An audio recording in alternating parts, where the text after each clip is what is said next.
Laudiceia Amorim. Professor, por gentileza, quais as contraindicações no shiatsu?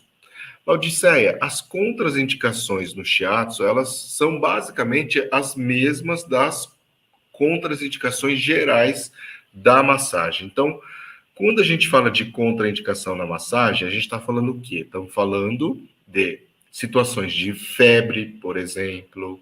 Quando a pessoa está com febre, o corpo muito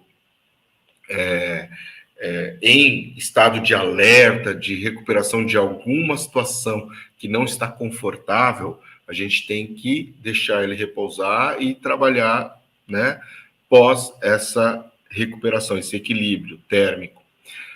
Inflamações e infecções agudas, se for geral, né? Então, por exemplo, um COVID tem o tempo de contágio que a gente tem que aguardar, uma infecção viral, tá?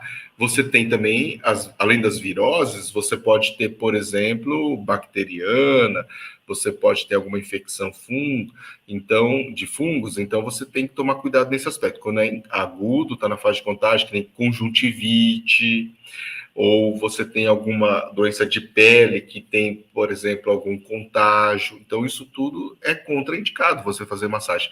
Por quê? Porque senão você pode contaminar e passar para outros clientes, inclusive, né? Não só para você em si também, tá?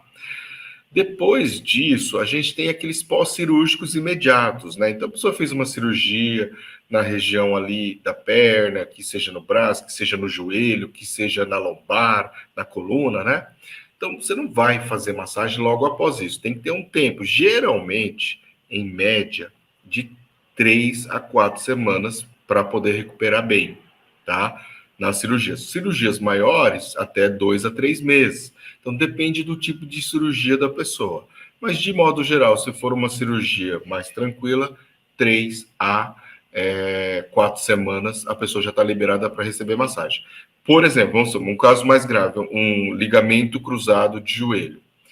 O joelho vai ficar ali todo tenso, todo inchado, todo inflamado, mas isso não quer dizer que você não possa fazer massagem na região do pescoço desse cliente, na região do ombro desse cliente, que por causa da dor e da própria cirurgia no joelho e tudo mais, ele vai compensar isso em cima, tá? Então você, de alguma forma, consegue estar atendendo essa pessoa, né?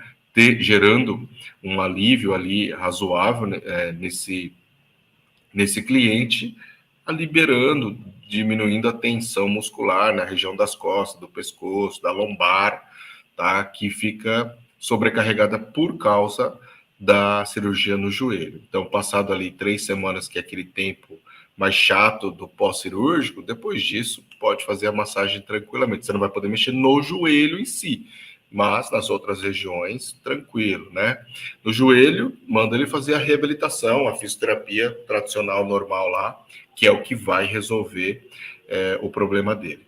Então, tem essas contraindicações. Aí depois tem a trombose, né, que é uma condição vascular. Então, se a pessoa tem lá risco, tem pele branca, tem histórico de alterações circulatórias, né, cirurgias cardíacas, problemas cardiovasculares, então a gente tem que ficar esperto e atento com isso, que aí é uma contraindicação. Osteoporose também, assim, não é uma contraindicação absoluta, mas para quem está começando, tem que tomar cuidado e, de repente, é uma contraindicação para que você não corra o risco de, né, fazer uma pressão exagerada e promover ali alguma fratura à toa, assim, desnecessária, não é verdade? Então tem que tomar cuidado em relação a isso. Principalmente se a pessoa for idosa, né? Se a pessoa for idosa e tiver osteoporose, tem que tomar cuidado, tá? Tem que tomar muito cuidado. Então essas, de modo geral, Laudicea, são as principais contraindicações do shiatsu, tá ok? A Miss Lenz, assim, pode falar de drenagem pós-cirúrgico? O que eu posso te falar de drenagem pós-cirúrgico é que, hoje em dia, assim, é muito bem aceito. Então, no pós-operatório imediato, muitas vezes, assim, 48 horas depois, a pessoa já está recebendo drenagem linfática, né? E aí você precisa fazer uma formação um pouco mais específica para isso. Por quê? Porque você tem que se ajustar em postura, tem que se ajustar em técnica, né? Então não é simplesmente fazer uma massagem relaxante com o cliente deitadinho, arrumadinho ali.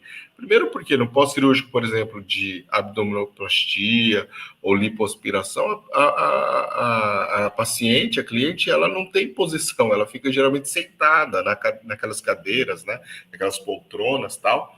Então isso acaba dificultando a prática tradicional. Então, são adaptações. Você faz com o cliente do jeito que dá para fazer ali, só para acelerar o processo de recuperação, para agilizar, para minimizar, por exemplo, aderências, para minimizar fibroses, né? Então, é tudo por isso que a gente tenta fazer o mais precoce possível. Então, o que eu vi, por exemplo, minha esposa fez a cirurgia, e aí acho que deu 48 horas, já estava fazendo drenagem mesmo. Acho que não deu 48 horas.